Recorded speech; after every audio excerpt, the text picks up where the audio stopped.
ஏன் இன்னொரு சிலைய நீங்க போய் புதுசா செய்யணும் அப்படின்னு கேட்கிறார். நீயே இருக்கிறியா சுவாமி அப்படின்னா, எங்க இருக்கிற? கடல்ல தான் இருக்கிறேன்.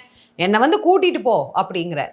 கடல்ல நான் எங்கன்னு வந்து தேடுவேன் அப்படின்னு கேட்கிறார். சமுத்திரத்துல எங்க போய் தேடுறது?